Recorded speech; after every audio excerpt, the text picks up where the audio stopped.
बिस्मिल्लाहिर्रहमानिर्रहीम। स्टूडेंट्स, आज हम जिस टॉपिक पे बात करेंगे वो है respiratory system in human beings. आज मैं आपको रिस्पायरेटरी सिस्टम के कुछ ऑर्गन्स, उन ऑर्गन्स के फंक्शंस के बारे में बताऊंगी। चलें वीडियो स्टार्ट करते हैं। सबसे पहले है word respiratory system. Respiratory system का क्या मतलब होता है? इसका मतलब है कि इंसानी जिस्म के अंदर सांस लेने के अमल को और जो वेस्ट गैसेज होते हैं उनको बाहर निकालने के प्रोसेस को रिस्पायरेटरी सिस्टम कहते हैं।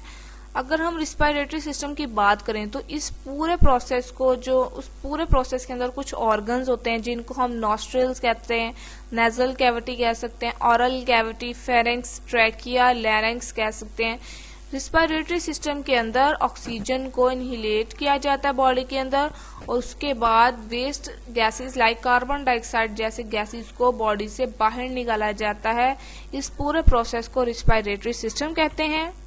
अगर हम बात करें कि रिस्पायरेटरी सिस्टम के कुछ स्पेसिफिक फंक्शंस हों, बिल्कुल है। अगर रिस्पायरेटरी सिस्टम जो है वो बॉडी के अंदर नहीं है तो बॉडी लाइव नहीं है, तो बॉडी की डेथ हो जाती है। अगर हम रिस्पायरेटरी सिस्टम की बात करें तो रिस्पायरेटरी सिस्टम ही की वजह से हम टॉक कर सकते हैं, यानी बातचीत कर सकते हैं, चीजों को स्मेल कर सकते हैं। रिस्पायरेटरी सिस्टम ही की वजह से बॉडी का टेम्परेचर जो है वो नॉर्मल रहता है, बॉडी के अंदर ह्यूमिडिटी और मॉइस्चराइजिंग का अमल होता है। और रिस्पायरेटरी सिस्टम ही एक सिस्टम है जो कि ब्लड सेल्स को ऑक्सीजन जो है फराहम करता है। इसी तरह जो रिमूवल होती हैं वेस्ट गैसेस को, जिनमें कार्बन का, वो है नोज।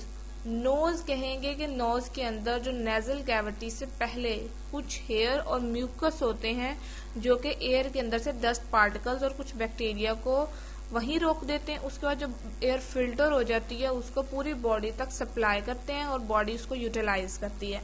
अब ये पूरा प्रोसेस कैसे होता है वो मैं आपको अभी स्लाइड के जरिए समझाऊंगी। सबसे पहले नेजल कैविटी यानी नोज आता है। एयर जो है वो इंटर होती है नोज के जरिए, कुछ एयर जो है वो फिल्टर होके मतलब के हेयर्स और म्यूकस के जरिए वहां से फिल्टर होती है एयर। उसके बाद जो फिल्टर्ड एयर है वो ब्रेन तक जाती है।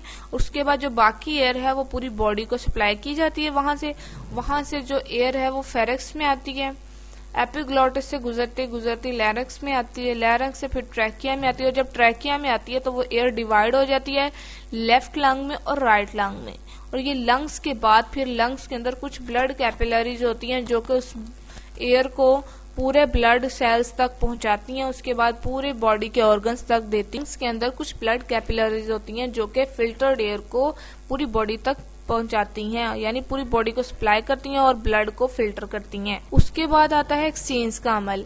जब पूरी बॉडी के अंदर एयर यूटिलाइज हो जाती है और जो वेस्ट गैस रह जाती है वो फिर एक्सचेंज गैस के अमल से बाहर निकलती है, बाय एनस के जरिए भी बाहर निकलती है और बाय माउथ के जरिए भी। तो ये था आज का टॉपिक रिस्पायरेटरी सिस्टम। मुझे उम्मीद है कि स्टूडेंट्स आज का लेक्चर आप सबको समझ आया होगा।